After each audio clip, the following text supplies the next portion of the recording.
Você vai ver nesta reportagem um museu incomum que guarda equipamentos utilizados para a investigação de crimes e vestígios que ajudam a contar trágicas histórias.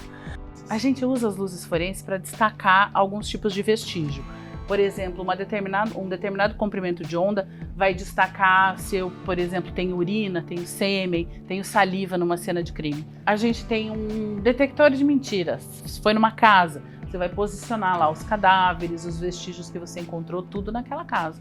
Que quando chega esqueletizado, a gente tem que fazer a retirada dos tecidos moles. Fazia antigamente por cozimento. E aí fazia a retirada das partes moles para poder analisar os ossos e tentar chegar em informações daquela vítima, né? A partir de agora, você vai conhecer Perícia Criminal, o Museu Paranaense de Ciências Forenses. Você sabe o que são as ciências forenses? Qual a função de um perito criminal? Quais equipamentos utiliza? Eu sou Eberton Lopes e hoje eu vim te mostrar mais uma reportagem muito curiosa gravada aqui em Curitiba, capital do Paraná. Eu estou prestes a entrar no Museu Paranaense de Ciências Forenses. Eu te mostrei equipamentos bem curiosos. Para não perder, acompanhe até o final, mas antes deixe o seu like, inscreva-se no canal e ative as notificações. Na reportagem anterior, nós fizemos um tour pelo antigo prédio do IML. Eu vi de perto toda a estrutura utilizada pelo necrotério, que era usado pelo Instituto Médico Legal. E hoje nós vamos conhecer mais um prédio, que guarda muitas curiosidades. Quem me recebe é a Fabíola Schutzenberger, diretora do Museu Paranaense de Ciências Forenses, que esteve conosco no antigo prédio do IML. Então a Fabíola prometeu e cumpriu. Estamos aqui no Museu Paranaense de Ciências Forenses, né, Fabíola? Isso mesmo. Obrigado, porque eu estava ansioso para conhecer esse espaço. Eu tô vendo aqui e tem vários artigos bem curiosos, né? Tem muita coisa diferente aqui. A gente procura aqui no museu ter uma amostra de cada área pericial, pelo menos na medida do possível, né? Então a gente tem equipamentos, tem objetos desde laboratório até local de crime, né? Então tem uma amplitude grande de objetos. E qual que é a importância do Museu de Ciências Forenses? Principalmente para vocês que são profissionais, né, da área criminal. Eu acho que a divulgação das ciências forenses, divulgação da importância do trabalho da perícia, né? E também a conservação da história da perícia, né? Então, porque aqui vocês vão ver que tem, por exemplo, máquinas fotográficas da década de 1930, que eram realmente utilizadas por peritos naquela época, né? Então, a gente tem tanto a conservação dessa história, de como era fazer esse trabalho lá há 40, 50, 60, 70 anos, e também a divulgação das ciências forenses, como a gente faz esse trabalho hoje. Então a população que vem aqui, ela vai conhecer como é o trabalho dos peritos e das peritas hoje em dia, né? Dos agentes de perícia, enfim. Para quem está assistindo lá agora e não sabe o que são as ciências forenses, o que é? Ciências forenses, de maneira geral, são ciências ligadas ao crime, tá? De forma bem genérica. Por exemplo, eu posso ter astronomia forense, se eu quiser. Tá? A gente tem um colega aqui que é físico e ele sempre usa esse exemplo, que se você, por exemplo, uma pessoa estiver dirigindo um carro e atropelou alguém, e ela disse assim, mas eu não conseguia ver a pessoa porque o sol estava contra o meu para-brisa, então eu não conseguia ver essa pessoa atravessar. Aí você vai usar o quê? Os cálculos lá de astronomia para definir se realmente naquele momento, naquela hora, naquela posição, realmente essa pessoa ficaria ali com a visão prejudicada pela luz do sol. Uau. Então, qualquer ciência pode ser forense quando ela tiver essa ligação com investigação. Então, aquela desculpa que o aluno do ensino médio dá, falar, pra que eu vou saber de sol, quero ser perito criminal? Então isso aí já cai por terra, né? Já cai por terra. Vamos começar a visita aqui? Vamos sim. Bom, como eu te falei, a gente tem peças aí desde o começo da atividade pericial aqui no Paraná até peças muito modernas, tá? Vocês vão ver que nós temos maletas de perícia que são utilizadas pelos peritos criminais hoje em dia, né? Então, essa maleta aqui é uma maleta um pouco mais antiga, essa primeira aqui, né? É uma maleta um pouco mais antiga, ela é uma maleta de 2011, né? Uma maleta bem completa, ela tem lanternas, luzes forenses, tem até um computador que na época era muito moderninho, óculos para utilização com as luzes forenses, tem o material para fazer coleta de impressões papilares, então ela é uma maleta bem completa. Luzes forenses, o que seriam as luzes forenses? A gente usa as luzes forenses para destacar alguns tipos de vestígio. Por exemplo, um determinado comprimento de onda vai destacar se eu, por exemplo, tenho urina, tenho sêmen, tenho saliva numa cena de crime. E esses óculos são usados na combinação com essas luzes? Isso, exatamente, para destacar essas substâncias. Então eu vou usar para localizar vestígios mesmo, né? Então aqui, nessa maleta aqui, a gente tinha um conjunto de lâmpadas, de lanternas forenses, né? Já na maleta mais moderna, que vocês vão ver aqui do lado, que é essa aqui, a gente tem uma lanterna única que ela vai mudando de cor. Então, né, ficou mais compacto o material. Compacto, né? É uma curiosidade aqui, que essa câmera, que foi uma febre aí nos anos 2000, né? Sim. Todo mundo tinha uma, também era utilizada nas ciências forenses. Sim. Bem interessante. A gente usava essa câmera e usava também uma câmera melhor, né, que conseguia fazer uma captação de imagem melhor. E essa máquina aí, mesmo depois de outras máquinas mais modernas, ela continuou sendo usada porque ela era pequena e conseguia entrar em alguns espaços específicos. Por exemplo, quando o pessoal vai fazer perícia de carro, da numeração identificadora do veículo, às vezes tem que tirar foto da numeração do motor. Dá pra entrar. Daí você entra com a máquina ali e consegue fazer a foto, né? Ah, que legal. E essa aqui é mais moderna, que você falou, né? Isso. Essa maleta é mais moderna, ela é de 2022, né? Ela tem equipamentos diferentes daquela maleta ali, né? Então, essa maleta aqui, apesar de ser mais antiga, ela não perdeu a utilidade, né? Tem várias coisas aqui que a gente ainda usa.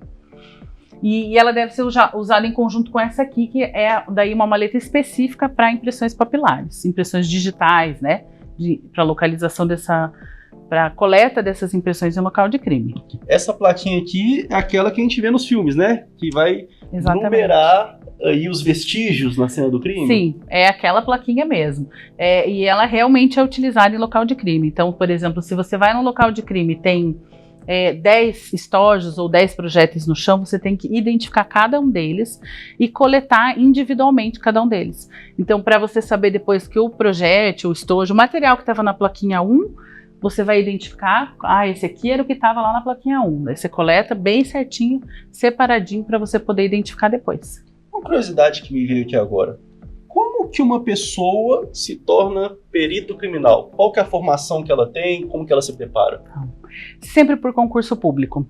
Para ser perito criminal oficial, tem que ou médico legista, né? Os peritos oficiais são sempre por concurso público, tá? A gente tem uma variedade muito grande de formações aqui, né? Tem pessoal da biologia, eu sou bióloga, por exemplo, né? Tem pessoal da biologia, tem da psicologia, tem das engenharias, enfim, tem uma gama bem grande de cursos, jornalista, né? Também pode? Eu, normalmente não. Porque tem uma área muito específica, né? São áreas específicas do conhecimento. É mais científico mesmo, né? Isso, exatamente. Né? Então, isso tudo depende do edital que vai abrir também, sabe? O edital pode ser que abra e que tenha vaga para jornalismo, mas é muito difícil, porque vai priorizar realmente essas áreas mais científicas, como você disse. Vocês não vão me perder não, gente. Vamos continuar no vídeo mostrar. Então aqui, você estava falando desses equipamentos que são usados para colher os vestígios digitais, né? Isso. É aquilo que a gente vê nos filmes também, que vem com o pincelzinho, coloca o pozinho aqui. Sim. Então estamos elucidando Hollywood aqui. Tem, claro, né, para ficar mais interessante nas séries, nos filmes, claro que é diferente, tudo muito mais rápido, né? Se joga lá no CSI, né, você coleta lá um fio de cabelo, uma fibra, joga no sistema, você já sabe de que carro que é. Claro, aquilo é fantasia, né? Mas algumas tecnologias que a gente vê no seriado são realmente verdadeiras. Aqui é muito mais trabalho, né? Mais relação para poder correr atrás. Demora muito mais para conseguir. Esse pó magnético, qual que é o material dele? Olha, o aplicador dele é de metal, né? Para ele fazer atrair, né? O pozinho. E o pó... Tem de prata aqui também, porque né? você vai usar a cor dependendo da superfície. Por exemplo, se você tem uma mesa preta, você não vai aplicar o pó preto, que não vai te dar o contrário, você vai aplicar o pó prata. Ah, tá? prata aqui é a cor, não é o material, Não, né? é a cor. Aham. Preto, prata, branco. O pó e esses outros pós que não são magnéticos são utilizados daí em superfícies que atrairiam daí o pó, sabe? Superfícies metálicas você não pode usar o pó magnético, você vai ter que usar o pó tradicional, o pó comum. E também Então, sempre pensando na cor. De carro, e um carro, por exemplo, é um exemplo claro, né? Isso, você não... Na porta do carro ali é metálico, eu coloco aquilo lá, e na maçaneta, que pode ser de plástico. Aí você pode usar o pó metálico. Vamos seguir na visita? Vamos. Aqui tem vários equipamentos fotográficos muito antigos, tá? Por exemplo, aqui é um suporte de máquina fotográfica. Ele tá faltando tanto as lentes como o próprio negativo que viria aqui atrás, tá? É aquele que encaixava uma placa aqui assim. Isso, exatamente. Uau, e a polícia usava essa... Sim. Uhum. Levava a cena de crime Não, de trambolho? esse é interno. Interno. Que é mais para colocar os... Isso. Aqui era utilizada em local de crime, são essas máquinas aqui, ó. Você vai ver que você já deve ter visto em filme, né? Máquina assim, né? Ah, mas é um trambolho também, né? Pra É. levar... Comparação de hoje em dia, é um trambolho, né? Mas, na época, acho que devia ser uma coisa assim muito moderna. Porque olha o tamanho daquele lá, né? E daí você poder levar portátil. Então, e aqui a gente tem, levar ó... o flash ainda. Ele estoura a lâmpada e você só pode usar uma vez a lâmpada. Ah, aquela que explode mesmo e... Sim. Uau. Aqui parece que é um acidente com uma bicicleta, ó. Um carro Isso. bem antigo. Tem data aqui? Não tem não, né? Não, mas é década de 30. Um acidente com a bicicleta. Esse aí, deixa eu ver se consigo ver. Tem Os três são do mesmo acidente. É o mesmo acidente? Uhum. Tem um corpo embaixo do carro, é isso? Não consigo ver ao certo. Parece, né? Nesse lado aqui, sim. Mas eu acho que não é não, viu? Eu acho que é só a ferragem. Nossa, vocês tinham um trabalho ainda de decodificar isso antes de... Porque depois revelava, né? Sim, aham. E esses negativos, eles têm uma qualidade impressionante. A gente revelou alguns desses negativos para uma exposição de fotos que a gente tinha aqui um tempo, que a gente tinha algumas fotos de local aqui. E esses negativos têm uma qualidade impressionante. Dá para ver com uma nitidez assim absurda. Nome de rua, placa de carro, a qualidade deles era muito alta. É muito bom o negativo de vidro. E devia ser mais custoso ainda que o outro. E trabalhoso, né? Porque se você bate esse material, você quebra, né? Enfim, e perde. Então o transporte dele também é mais custoso, né? Mais delicado. Tem uma outra câmera aqui que chama a atenção. Esse modelo de câmera também é bem famoso. Essa marca também é muito famosa. E também foi utilizado, né? Você vê que a gente tem até a embalagem, a caixinha, né? Tudo bem preservado. É. Ou seja, os peritos atuais cuidem dos equipamentos para entrar no museu daqui a alguns anos, né? Sim, a gente tem recebido aí do interior, de outras sedes, de outras unidades, materiais que estão deixando de ser utilizados, então eles já estão encaminhando para a gente. Aqui nos laboratórios também a gente tem alguns equipamentos que estão sendo substituídos por equipamentos mais novos e já estão vindo para o museu. Já vem guardando. Porque antigamente, ou até em outros estados, devem descartar mesmo, né? Quem não tem esse trabalho de preservação. Porque também não é difícil, se você não tem alguém para receber esse material, é difícil você ficar guardando na sua unidade. Porque você vai receber um material novo e aí não tem espaço para você guardar o antigo. Então, é um manejo difícil. Aqui não, a gente tem um museu que aí recebe, né? É o único do país? A gente tem, eu sei que o São Paulo tem um outro museu, que é o Museu do Crime. Eu já conheci um museu muito legal, muito interessante, ligado também à Polícia Civil de lá, né? No caso aqui, nós somos da Polícia Científica. Lá é ligado à Polícia Civil.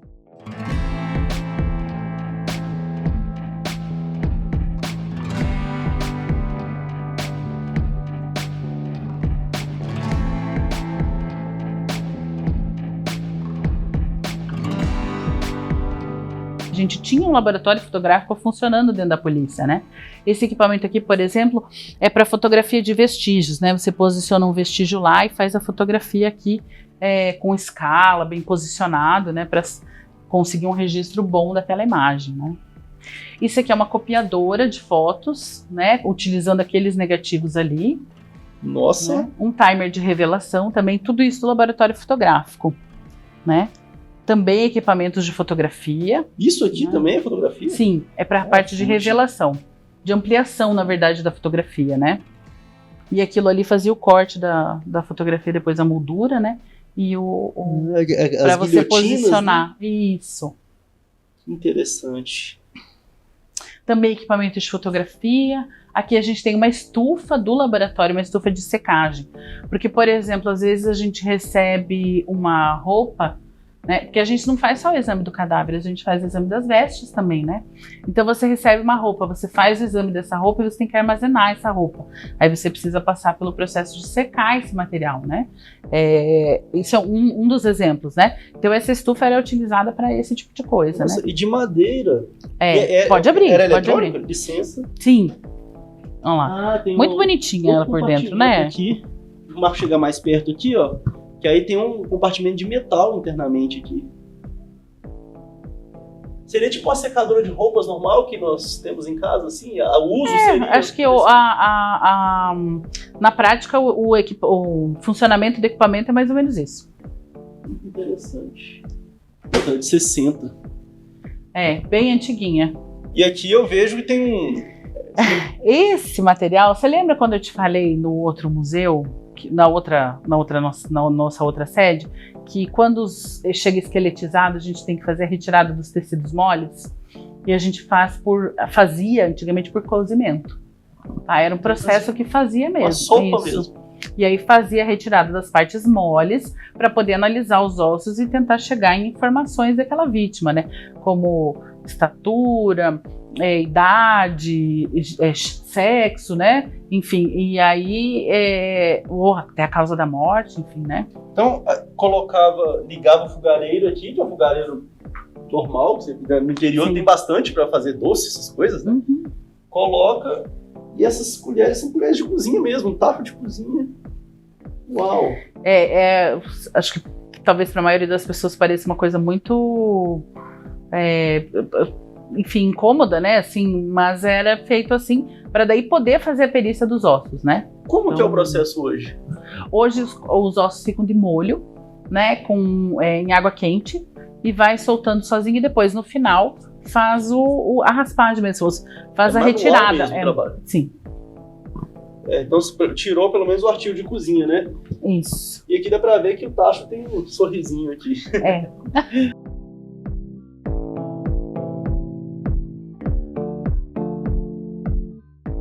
Eu vejo aqui tem uma mesa aqui também, parece uma mesa de arquitetura. Isso, a gente fazia, né, os desenhos técnicos todos nessa mesa aqui. A gente tinha uma equipe de desenhistas na Polícia Científica, né, que até funcionou mais ou menos até 2010, por aí. Aí, claro, o pessoal foi se capacitando para os próprios peritos fazerem os seus desenhos nesses programas que são mais intuitivos, né? Usar uma mesa dessa não é nada simples, né? E depois tem que digitalizar da mesma forma, né? Isso. Então era utilizado, a gente tinha uma sala ali naquelas fotos ali, você pode ver uma sala com muitas mesas dessa, só com desenhistas trabalhando. E essa função do desenhista, ela foi extinta? Sim. Sim. Hoje em dia a gente não tem mais desenhista. E esses desenhos são desenhos de retratos falados, de cena de crime? Das duas coisas. Tem de retrato falado e tem de cena de crime também. Porque, por exemplo, você vai atender um acidente de trânsito e você tem que depois desenhar um diagrama de como que aconteceu aquele acidente, onde que estavam os veículos, onde que estavam os vestígios. Então tudo isso era feito nessas mesas. Cena de crime de homicídio também, por exemplo. Se foi numa casa, você vai posicionar lá os cadáveres, os vestígios que você encontrou, tudo naquela casa. Então precisa de um desenho para orientar, né? Que trabalheiro. Eu vejo aqui as plaquinhas antigas também, né? E isso foi quando a gente ainda era da Polícia Civil. Até 2001 a gente era vinculado à Polícia Civil. Em 2001 a gente foi desvinculado da Polícia Civil, foi criado um novo órgão chamado Polícia Científica. E foi melhor naquela época. Operacionalmente passou a funcionar de forma melhor, porque, por exemplo, eu sou de Minas Gerais e lá todo o IML, as ciências forenses são a Polícia Civil. Para o trabalho operacional, facilita para o Estado? Isso aí é uma opinião pessoal, na verdade. Isso. Eu quero saber da... É opinião pessoal mesmo, né? Eu acho que se você perguntar para outras pessoas, talvez elas tenham opinião diferente. Mas a maioria de nós acredita que sim, que foi melhor, né, a independência da perícia. A perícia está separada do restante dos órgãos, né? Para que ela possa desenvolver um trabalho independente. Mas então, sim, eu acho, também, né?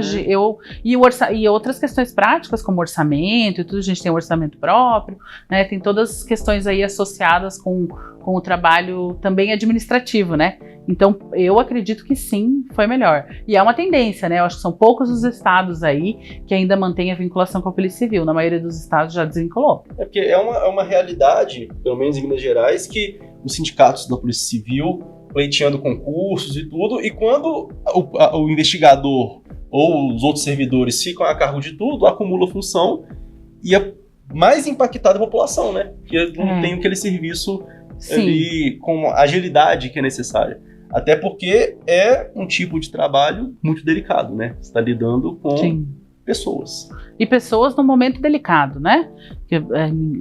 Ninguém vem procurar a gente num momento bom, feliz, né? As pessoas vêm procurar a gente quando estão num momento delicado, né? Eu acho que a gente aqui que trabalha no museu tem o privilégio de ser o único ponto, né, de contato aí com a população que não é um momento difícil. As pessoas vêm aqui para conhecer sobre o trabalho, para conversar, né? Mas no restante, nós somos procurados, o nosso serviço a pessoa vai procurar quando ela está num momento delicado, né? Quando eu cheguei aqui, nós fomos parar o carro, perguntei onde era o museu. Não, aqui é o setor de recebimento de corpos. Não, tô procurando o museu, não quero receber corpo não. É bem delicado mesmo. Sim, as pessoas que estão aqui estão num momento muito delicado, né? E agora eu vejo ali que tem também uma biblioteca, é isso mesmo aqui? Sim, a gente tem uma pequena biblioteca aqui, porque a gente tem lá naquele outro prédio, a gente tem a nossa reserva técnica, lá a gente tem acho que umas 4 ou 5 vezes o volume desses livros que a gente tem aqui, sabe? E aí esses eram livros também utilizados para consultas dos peritos? Sim, naquela outra prateleira ali você vai ver que tem uns livros muito antigos de medicina legal, de criminologia. E eu vejo aqui também uma escrivaninha, uma mesa de trabalho do perito? Sim, né, a gente montou uma mesa com uma máquina de escrever antiga, cadeiras, tudo, com exceção da máquina de escrever, que foi doação de um perito, o restante são móveis, realmente é mobiliário da Polícia Científica, né? Ergonômico não era, né? Não. Mas era mais bonito, né? É mais clássico, né? Eu acho belíssimo. E a figura do perito mesmo, né? E esse equipamento aqui é um paquímetro. É um equipamento utilizado para tirar umas medidas finas, né? Assim, que você consegue daí uma precisão maior, né?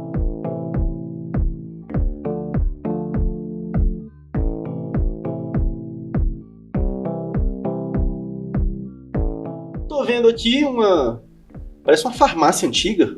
Sim, esses remédios, eles são padrões analíticos. Quando o laboratório de toxicologia ou de química recebia uma amostra para fazer análise, eles tinham que comparar com alguma coisa. Então esses são padrões para comparar, para ver se, por exemplo, recebe lá uma amostra dizendo, é tal remédio? Aí você tem uma amostra para comparar para ver se realmente era aquilo ou não. Tá? Então a gente tem muitos remédios aí curiosos, né? Por exemplo, a gente tem aqui, vocês vão ver que tem cocaína, por exemplo, que era utilizado como remédio, né? Como anestésico, né? Então a gente tem essas embalagens antigas desta época em que ainda era considerado um remédio. E algumas tem até o líquido ainda, continua ali preservado, né? Morfina. Eu vejo aqui também uma seringa, essa aqui dá medo, hein? Também foi recebida pra gente para fazer exame, né? Assim, o que tem dentro, para que ela foi utilizada, então vai para os laboratórios, né? Mais um tipo de trabalho das ciências forenses, né? A gente faz tanto exame de droga bruta, de cocaína, de maconha, como também de matriz biológica, onde a droga já foi processada pelo corpo e a gente quer responder se realmente teve droga ou não. Tá? Então a gente também faz esse tipo de exame, né? Eu vejo aqui, tem cachimbos utilizados aqui para usar droga. Acho que principalmente o crack que é utilizado nesse tipo de cachimbo, né? Esse livro aí, por exemplo, era um livro que chegou pra gente como se fosse feito o transporte de droga dentro da penitenciária. Chegou pra gente para fazer esse exame, né? Se era mesmo droga o que tinha dentro ou não. E foi constatado? Eu não sei. Tá? Eu não sei, porque também data, muita coisa se perdeu, né? Assim, o museu ele tem muito material guardado, mas a história referente a esse material nem sempre a gente tem. Né? A história, por exemplo, de uma das múmias que a gente tem aqui, a gente conseguiu, ano passado, resgatar o laudo do local de morte, enfim, mais detalhes da história dele, né? Mas é tudo, assim, muito difícil de conseguir, né? Então a gente vai escavando. Eu não posso mostrar as múmias, mas eu posso falar, até que é importante pela questão técnica essa preservação, né? Eu vejo que uma tá separada como se fosse um aquário. Por quê? Que é das demais que estão mais abertas, digamos assim. Não tem nenhuma função assim técnica de conservação, nada. Eu vejo que ela tá com o rosto mais... porque ele foi vítima foi um homicídio por arma com... cortante? Isso. Eu vejo que nos braços dá pra perceber, né? Tem o outro ali também que... Deixa eu ver se eu consigo ver a plaquinha. Esse foi morte natural, né? E o outro, né, vítima de suicídio. No caso aqui, ele foi mumificado com o movimento. Sim. Ou ele foi encontrado, você sabe informar? Foi assim, foi encontrado assim. Essa é a cor do original? Sim. Uau! E dá para analisar tudo mesmo. Muito importante esse trabalho, viu? Muito legal.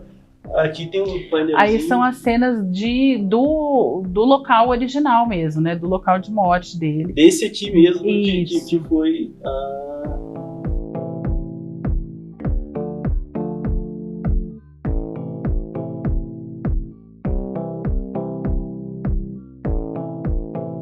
Então, seguindo aqui, Fabiola, eu vejo alguns equipamentos que são comuns em laboratórios de tanatopraxia, né? Já filmei em alguns laboratórios. Só que um me chamou a atenção, que aquele ali é bico de pato, né? Que chama aqui para o ginecológico.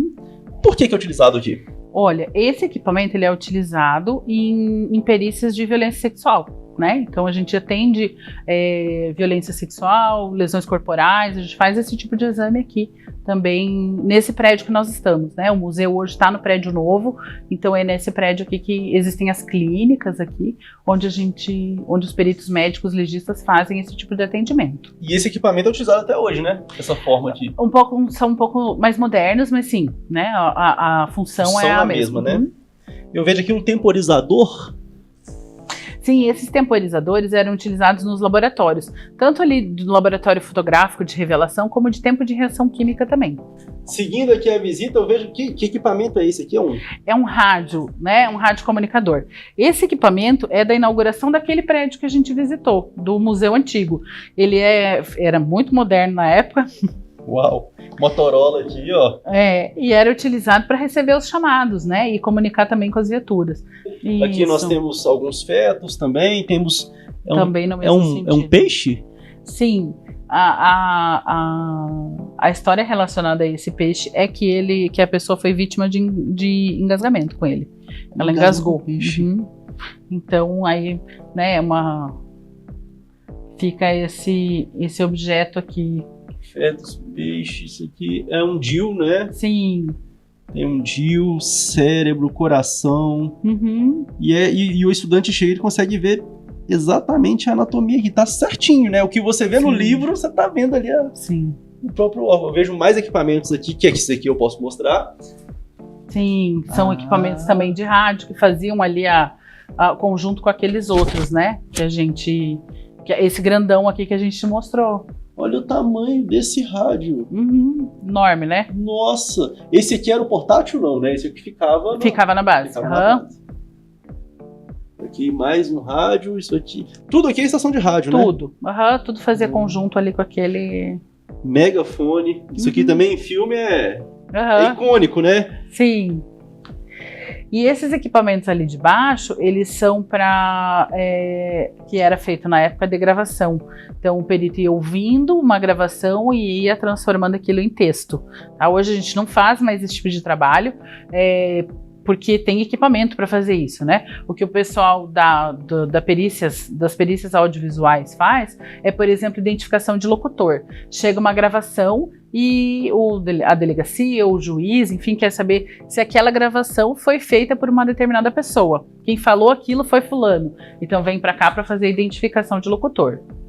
Eu vejo aqui é possível ver o avanço, né? Aqui, aquelas fitas antigas, magnéticas, e aqui ainda, que já era um grande avanço tecnológico para a época, né? Pra gente hoje não, né? Mas pra época era. Olha o tamanho do equipamento, né? Hoje são arquivos digitais, portátil, né? E a quantidade de informação que a gente guarda, né, num arquivo digital e numa fita dessa não dá para comparar de jeito nenhum. Isso aqui é um gravador também? Também, Nossa, e a operação devia ser complexa, né? É. E teoricamente ele é para ser portátil, né? Que você vê que tem uma alça ali, né? Então o portátil daquela época é muito diferente do nosso portátil. O portátil precisa de um carro, nem numa moto daria para levar essa.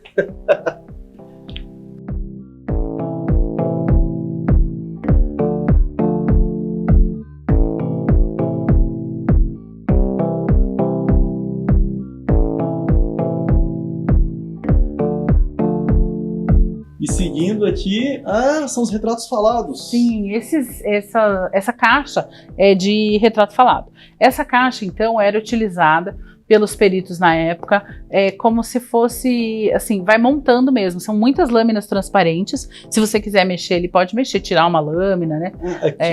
E são muitas lâminas uma em cima da outra. Então a pessoa ia descrevendo, né? Tem os olhos assim, a sobrancelha assim, o cabelo assim, e ia montando. E aí depois, no final, o perito fazia um desenho por cima, né? É parecido com o processo de montagem do avatar.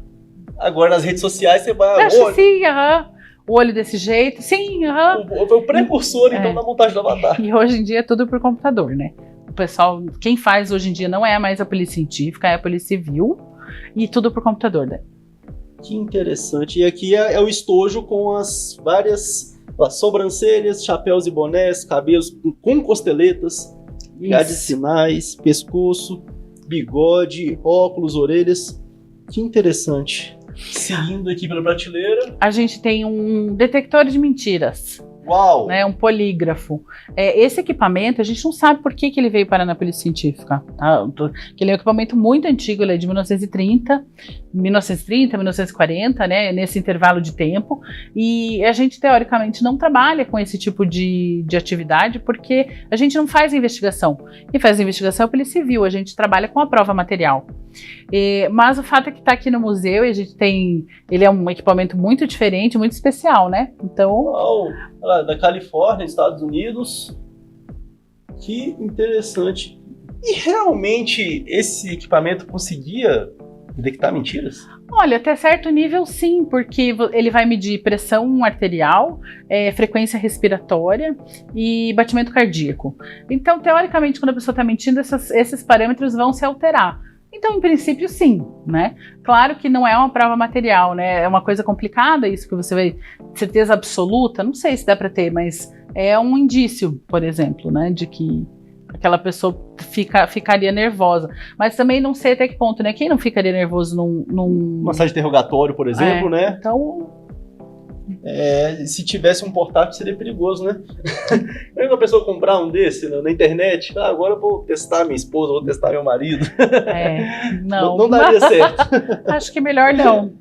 E aqui balanças? São várias balanças, São várias balanças que foram utilizadas em tempos diferentes nos laboratórios, né?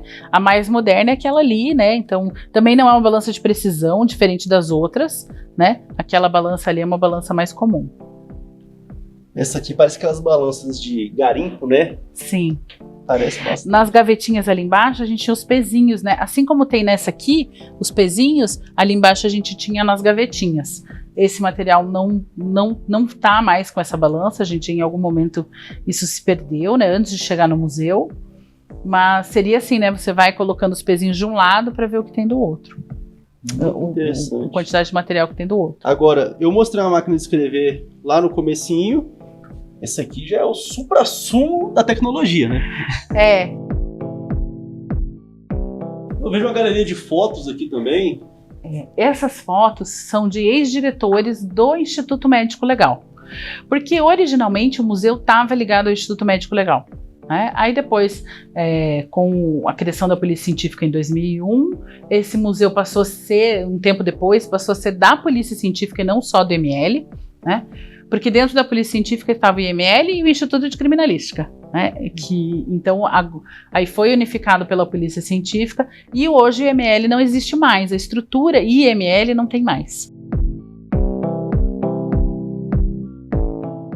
E um museu deve ter um museólogo.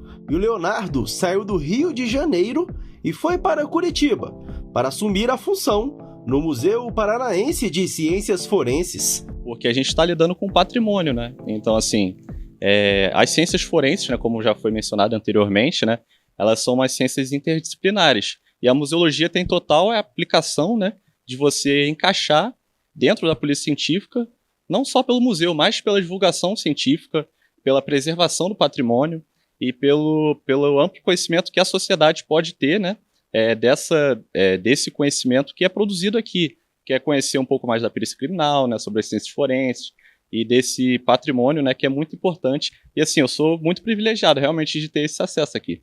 Como que você veio parar aqui?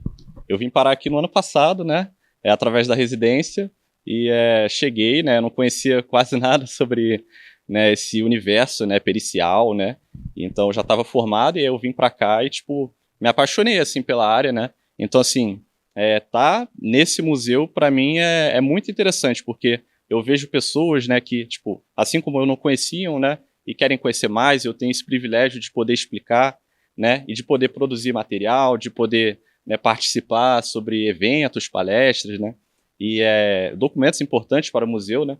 Então, assim, é um museu que tem total potencial de ser, né, um museu com... já é, né? Se eu não me engano, o museu mais visitado do Paraná e pode ser ainda um museu com muito mais... um público que, tipo...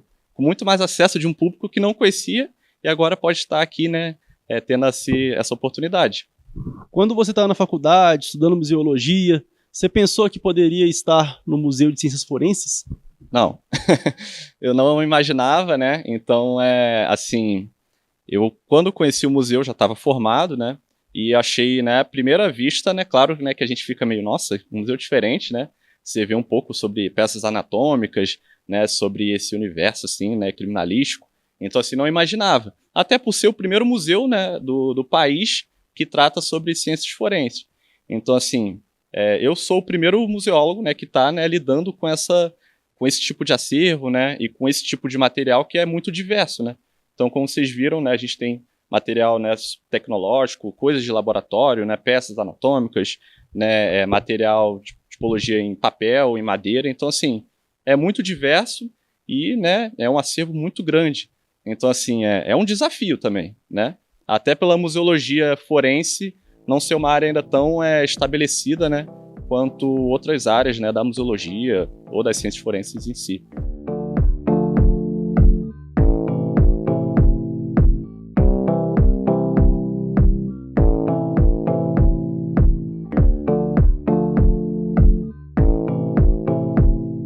Fabiola, eu não tenho palavras para agradecer. Valeu cada quilômetro percorrido. Ah, que bom. E eu tenho certeza que quem está assistindo também gostou. Eu te agradeço muito. A gente que agradece pela oportunidade de contar um pouquinho do nosso trabalho. Eu tô encantado. Parabéns mesmo. Parabéns à Polícia Científica. Agradeço à Polícia Científica também por abrir as portas para a gente. No meu estado eu ainda não tive essa abertura, mas aqui eu fui muito bem acolhido. Eu te agradeço muito. Obrigado mesmo. Eu te pergunto, se você gostou dessa reportagem, por favor, né, deixe seu like, se inscreva no canal e ative as notificações. Lembrando que os bastidores desta e de outras reportagens, inclusive as gravadas aqui em Curitiba, estão nas redes sociais, nosso @ é o Vim Te Mostrar. E é lá que você encontra também os vídeos exclusivos de 1 minuto. Um grande abraço, muito obrigado pela sua audiência e até a próxima.